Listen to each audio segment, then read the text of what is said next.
E aí, o que a gente tem, então, que buscar? A gente tem que buscar romper com o que nos impede de viver e ou perceber a vivência do outro. Quantas vezes a gente esteve ali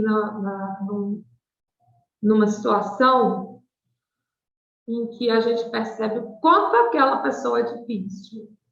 Ai, como é... E realmente é difícil, gente, lidar com pessoas que estão passando por algum sofrimento psíquico, como a depressão, ou qualquer outra doença, adoecimento. É desafiador. Não estou falando só de doença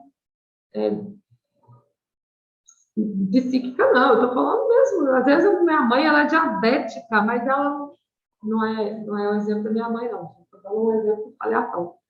Mas ela não quer parar de comer doce. E aí eu fico brigando com ela para ela parar de comer doce. Aí eu tenho meu pai, e o médico mandou tomar o remédio, e ele não toma o remédio. E aí eu fico em casa, vivendo um conflito com ele para ele tomar o remédio. Quantas vezes você já sentou calmamente para conversar e ouvir o que ele sente e quais os motivos ele tem para não tomar esse remédio? Qual o desafio dele para não tomar esse remédio?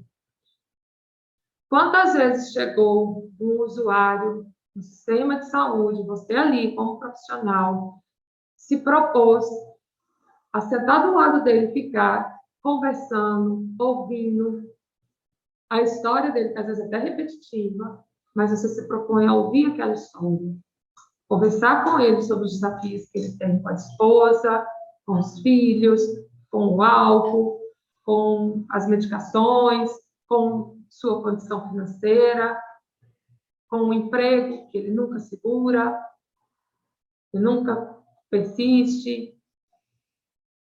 Quantas vezes? Quantas vezes eu me percebi irritada? Eu não sei vocês, mas tem vezes que eu falo lá em casa. Gente, eu não estou me suportando. Eu estou tão irritada que eu não estou me suportando. Quantas vezes você já entrou em contato com essa sua própria existência? Quantas vezes você se perguntou, por que eu estou me endividando tanto? Se eu não consigo me perguntar, eu jamais vou conseguir olhar para o outro. Eu jamais vou conseguir ajudar o outro. Sabe por quê que é tão difícil aceitar que nós estamos endividados, que nós não conseguimos trabalhar, que hoje eu não estou sendo uma pessoa capaz de sentar e ouvir o outro, ou de cumprir os relatórios, de entregar todo o trabalho que eu tenho que entregar hoje? É difícil porque é simplesmente horrível reconhecer que não somos perfeitos. É dolorido pensar que eu não consigo. Mas eu quero que o outro consiga. O outro tem que responder às exigências. Porque eu não consigo, mas o outro tem. Só que quando eu não reconheço essa minha incapacidade, pouco me importa a incapacidade dele. E aí são os muros que nós vamos construindo, que nos adoece as crianças, adoece os jovens, adoece o nosso colega de trabalho. E aí eu chego no trabalho e eu começo a reclamar. Por que o secretário está assim? Por que esses usuários estão assim? Por que essa gerente é assim? Por que fulano de tal não faz isso? Por que fulano de tal não faz aquilo? E eu não respiro para observar nas possibilidades que eu tenho de vivenciar este momento, de viver dentro desse momento, das limitações desse momento. E criar oportunidades. E aí a gente volta ao que Moreno traz, que é a condição da limitação, da criatividade e da espontaneidade.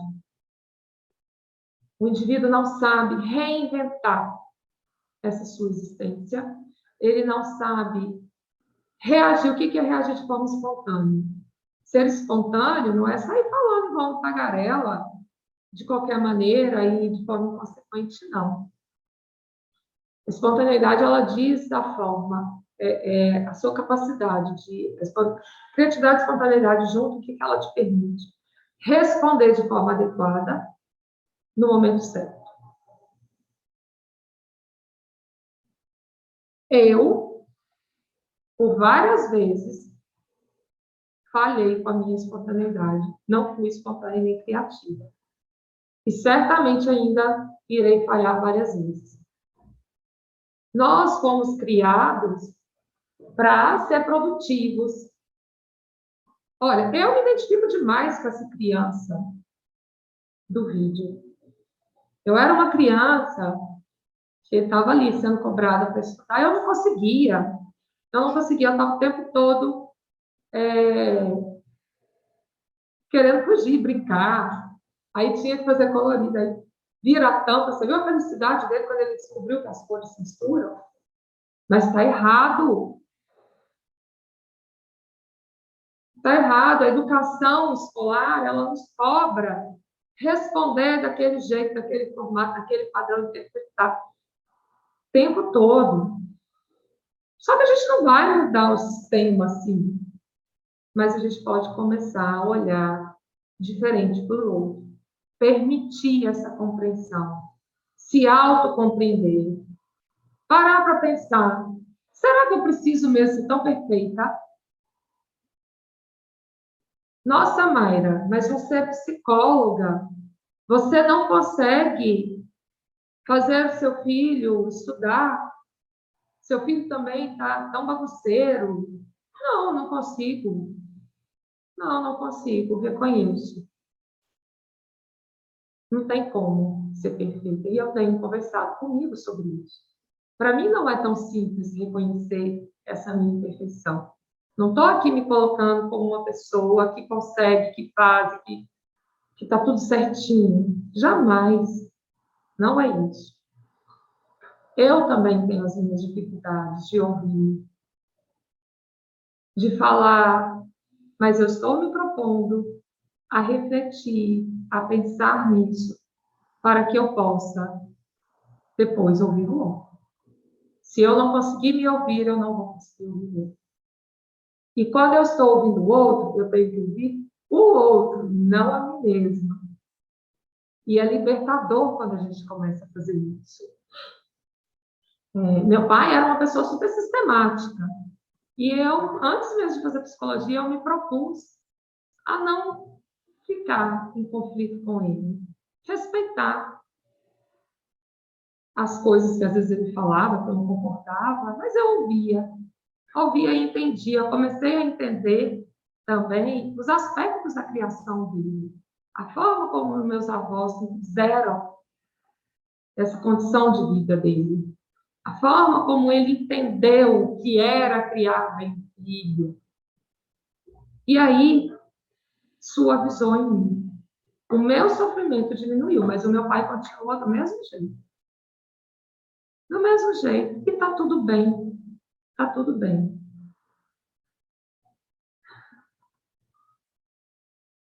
Aí, observem essa imagem também. Quantas vezes nós nos escondemos nesse desejo de ser perfeito, nesse desejo de ser a prova de bala? É um ato de se esconder mesmo. Não quero que ninguém perceba. Tem gente que tem isso mais intenso. Outros já não sofrem tanto com essa imperfeição, mas sofrem também. Mas tem pessoas, gente, que a vontade é de morrer se alguém descobrir essa imperfeição. Não é exagero. Tem pessoas que, quando alcançam o sucesso, entre aspas, assumir aquele cargo, ele se depara com a maior crise existencial. Porque ele tem medo de não conseguir corresponder com as expectativas que são depositadas, ou que ele entende que são depositadas, que às vezes nem estão sendo depositadas, mas ele entende que está sendo depositada essa expectativa sobre ele. E aí fica difícil, às vezes, se reconhecer dentro de uma sociedade que exige que o indivíduo tem que ser magro, só comer frutas, alface, ter o cabelo assim. Como que eu vou ser diferente? Que horrível, eu me sinto rejeitada. E aí, quando eu vejo alguém comendo sem parar, eu critico. Olha como fulano come. Olha como fulano trabalha. E aí eu não estou conseguindo perceber que eu também tenho essas limitações, eu também tenho essas dificuldades. E para que ficar se escondendo atrás dessa perfeição que não tem uma única pessoa que se constitui assim?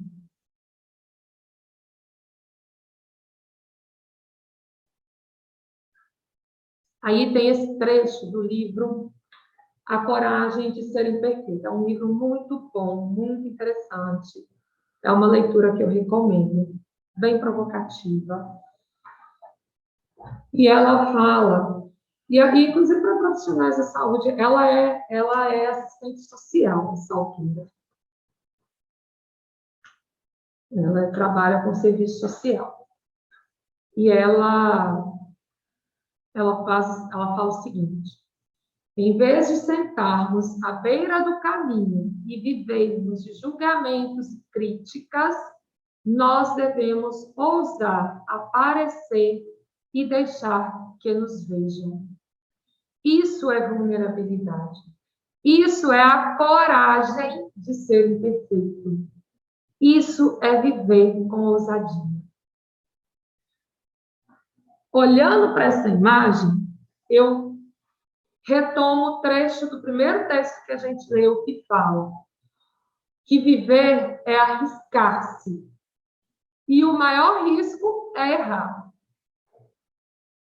Porém, se você senta na margem de um desses lados aí e fica lá, sentado, preso aos julgamentos e às críticas, porque quem atravessa isso aqui é um louco, um inconsequente, um irresponsável. Eu vou ficar na beira, sentada. E aí? Fez o quê, hein?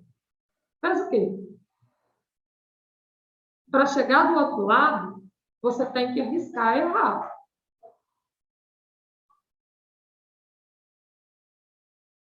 Mas você também pode pensar nas suas habilidades. Você pode treinar as suas habilidades, avaliar a forma como você vai enfrentar, que não zera a possibilidade de, às vezes, acontecer um erro, uma falha.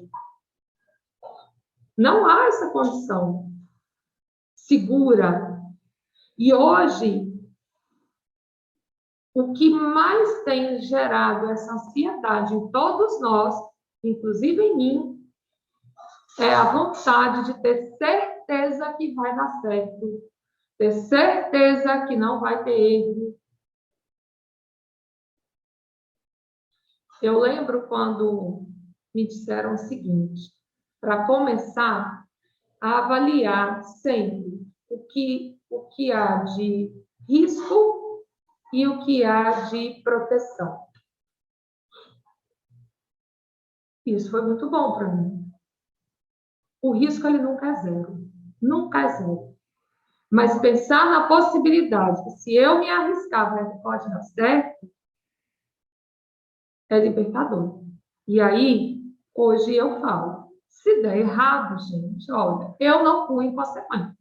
Eu pensei em como enfrentar, eu pensei na minha segurança, mas eu tenho consciência que eu não consigo zerar esse risco de dar errado. Mas eu preciso tentar. E aí eu comecei a me permitir a tentar.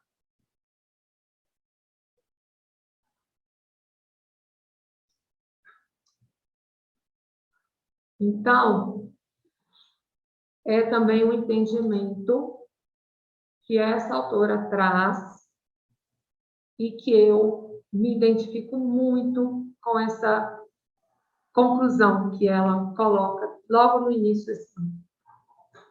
Ela diz que, quando ela começou os estudos dela para atuar como assistente social, ela pensava, ela sempre buscou ser perfeita, ela sempre buscou ser a melhor em tudo, se dedicar em tudo. Eu também já fiz assim. Também já fui nesse entendimento de que eu precisava ter as melhores notas, que eu precisava ter os melhores resultados, eu não poderia falar nada de errado, eu não poderia. E aí eu me vi muitas vezes sentada na beirada daquela margem, paralisada, porque eu não queria ser perfeita. E aí e eu também entendia que eu precisava consertar o outro. Eu precisava consertar o sistema, eu precisava consertar tudo. E não é isso o nosso objetivo. Nós, profissionais de saúde, nós não temos como missão consertar o outro, arrumar a vida do outro, ou salvar a vida do outro. Nós temos a missão e devemos exercer a nossa capacidade. Se você ainda não tem essa capacidade, você precisa pensar muito, de conectar-se ao outro. E é surpreendente, porque às vezes o que ele estava precisando não é que dissesse a ele o que é melhor. Não era dizer a ele, olha, não gasta o benefício que você está recebendo todo com o álcool. Não joga o remédio que você está recebendo no lixo. Tome o remédio. Às vezes não é isso que ele está precisando. Às vezes ele está precisando que você converse com ele. E no que você conversa, no que você valida a existência dele, no que você valida a vida dele, no que você se conecta com as dificuldades dele, você pode ser um meio, alguém que ajuda ele a entender o melhor para a vida dele.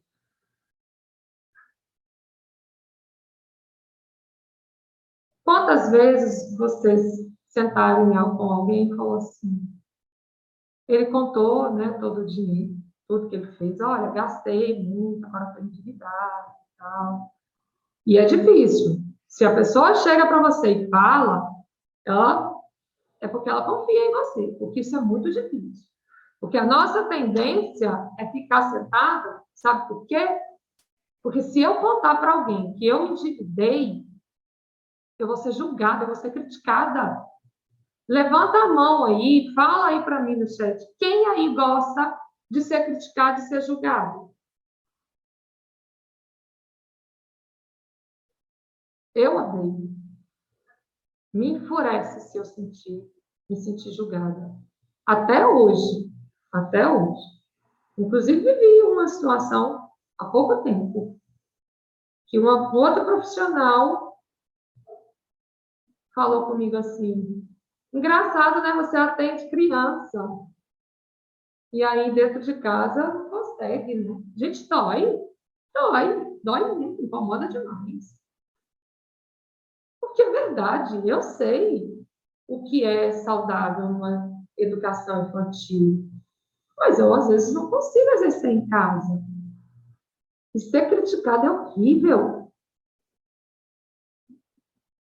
Mas essa mesma pessoa poderia, talvez, ter conversado, entendendo o meu desafio de mãe. Realmente, Mayra, é difícil, eu sei, mas que bom, né? A gente sabe, né, da importância disso. Quando você está ali conversando e desapega dessa cobrança, você consegue acrescentar alguma coisa. Mas é desafiador.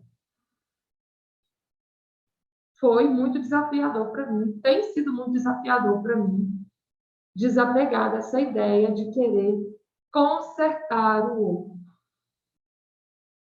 Sabe por quê? Esse consertar o outro, ele não depende só da gente. Às vezes você vai lá, fala tudo, entrega tudo, mas a pessoa não entende. E ela sai andando de forma desordenada e se machuca de novo, se atrapalha de novo. E a vida dela não muda. Não muda. Porque não foi promovido para ela a oportunidade de entender esse contexto de vida dela, essa condição dela.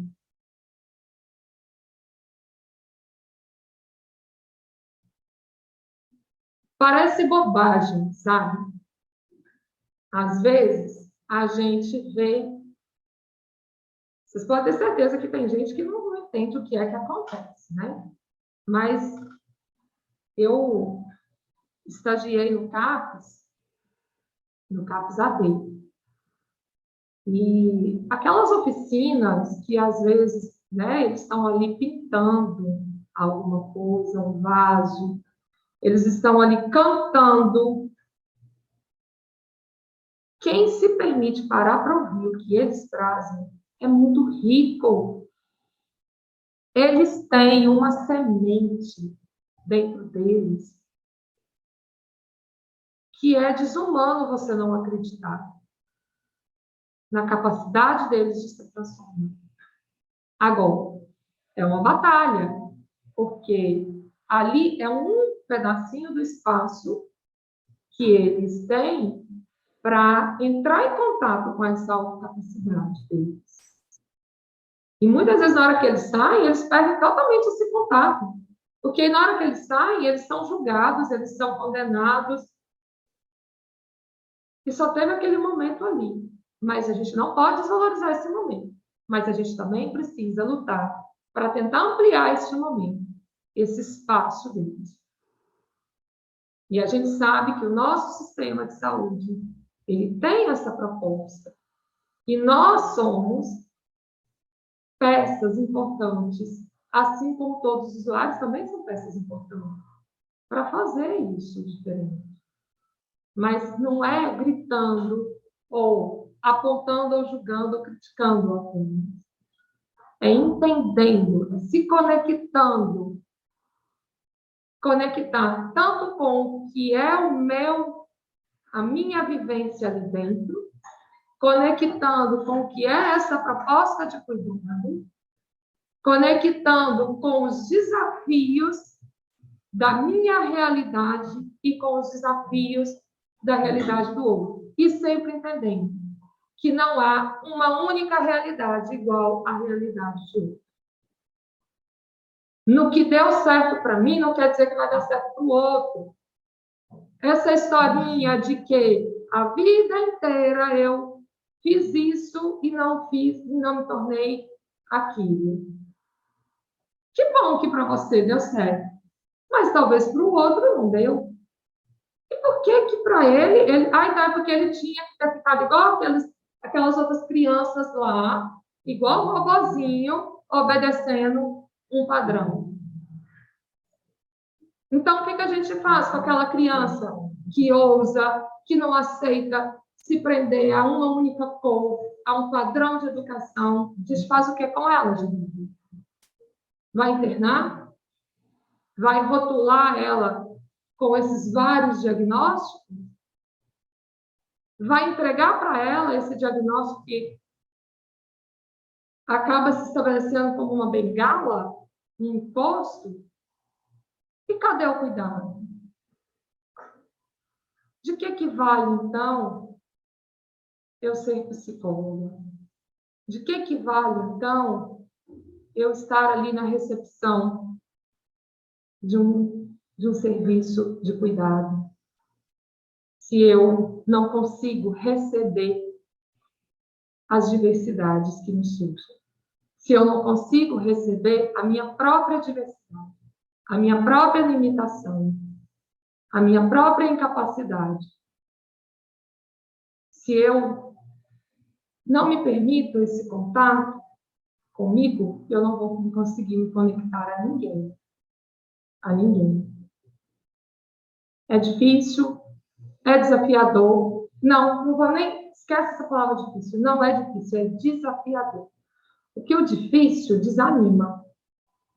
Difícil parece, traz aquela ideia assim, eu mesma, se falar que é difícil, eu prefiro nem ir. Agora, se você falar é desafiador, aí dá uma vontade de enfrentar.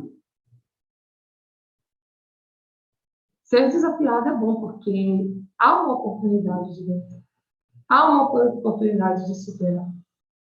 E é ótimo superar. Então, se a gente quer ajudar, se a gente quer transformar alguma coisa, não é pegar e fazer. Transformar não é ir lá, pegar e fazer. Isso aí é atuar, é o consertar. E não é isso. Nós precisamos nos permitir essa conexão, nos conectar com a proposta desse cuidado, com a incapacidade do outro, nos conectar com as nossas incapacidades, com a incapacidade do nosso sistema, tanto social quanto profissional, quanto cultural. Nosso sistema familiar também tem suas incapacidades. E não fechar os olhos ou falar não adianta, é um trabalho de formiguinha. Precisamos desse envolvimento de cada um. Será que ali naquela sociedade ali das formigas, elas estão preocupadas com o que cada uma está fazendo? Não sei, nunca fui formiga. Também nunca consegui ouvir. Mas certamente cada uma está fazendo alguma coisa. Mesmo com sua incapacidade de fazer muito ou fazer por todos. Mas ela faz. E a gente não pode perder a oportunidade de validar o desafio do outro. Porque se você se prende ao julgamento, à razão, à ideia, olha, eu botei aqui o meu uniforme de profissional, e aí eu chego ali como a dona do saber. Eu costumo, às vezes, convencer, né? Uma vez que eu falei assim com o cliente, disse, olha, se você veio aqui achando que eu vou dar a solução para a sua vida, eu preciso te comunicar que não é aqui que está a solução da sua vida. Imagine como essa pessoa ficou, né? Eu percebi no rosto dele que ele ficou assim. Então, o que eu vim fazer na psicóloga?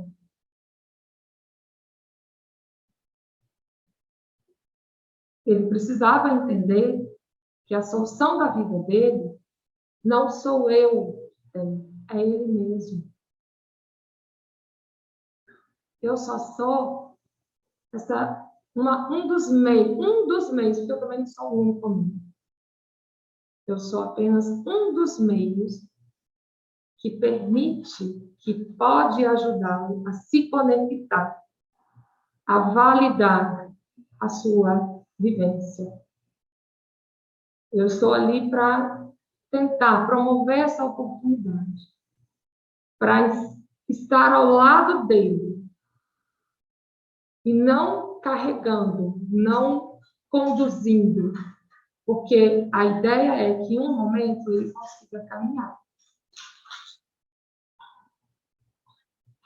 Como nós somos seres sociais, o ser humano ele não vive sozinho. Ele não é individual. Ele é um ser coletivo. Nós precisamos desse contato. Nós precisamos, então, imagine essa ideia, gente, de querer medicar, de querer, não que a medicação não seja importante, não tenha lá a sua função, mas não é apenas ela. Não sei se vocês já tiveram a oportunidade de ver que é possível um indivíduo que está em crise, que está desequilibrado, ser controlado por meio de um diálogo. Eu tive a sorte de experienciar e de vivenciar isso mais de uma vez.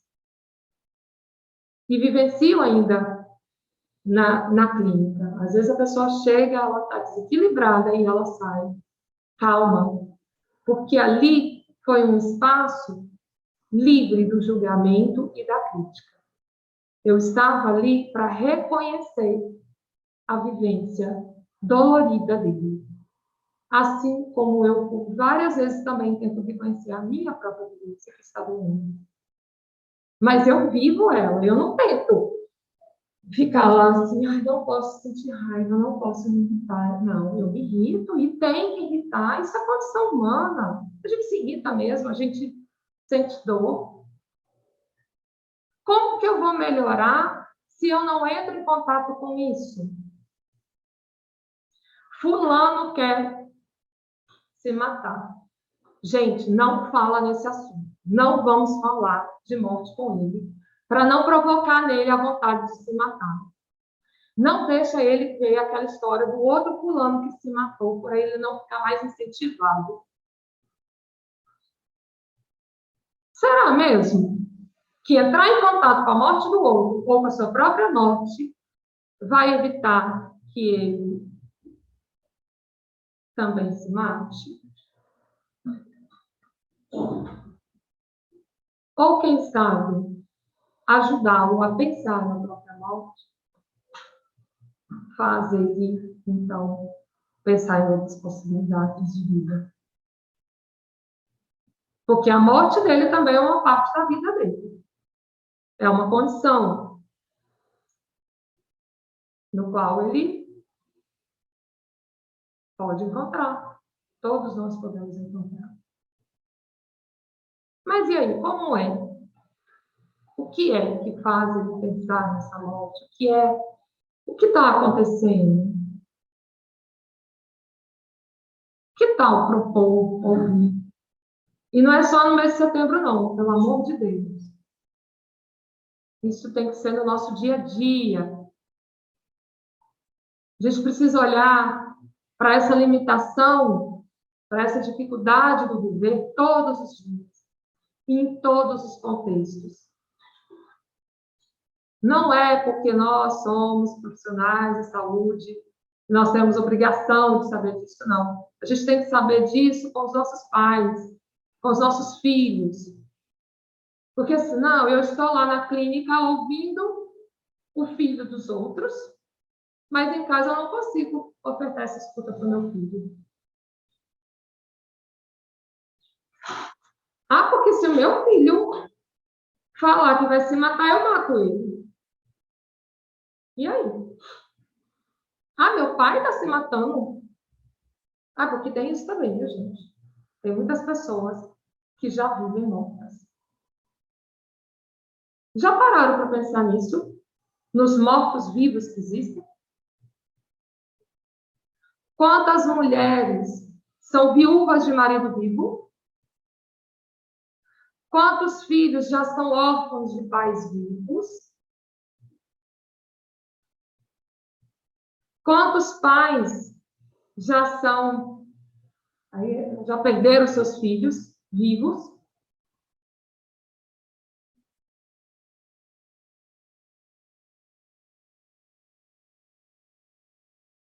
O que será que está acontecendo?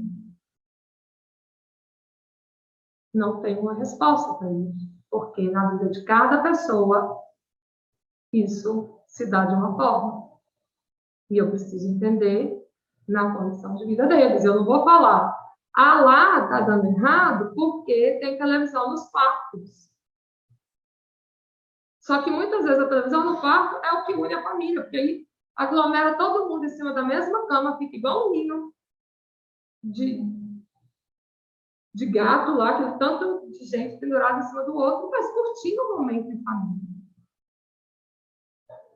Então, naquele contexto, a televisão no quarto não é um problema. Mas talvez em outro contexto seja.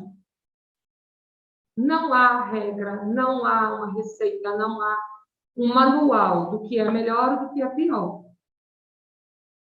A única coisa que eu sei e que eu concordo com a autora do livro é que a gente tem que desapegar da ideia de querer consertar o outro ou de querer salvar a vida do outro.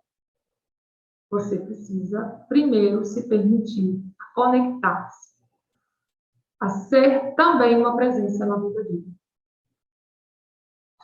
Muitas vezes nós estamos sozinhos no meio de uma multidão, porque ninguém se conecta, ninguém se valida como uma presença naquele ambiente que eu estou.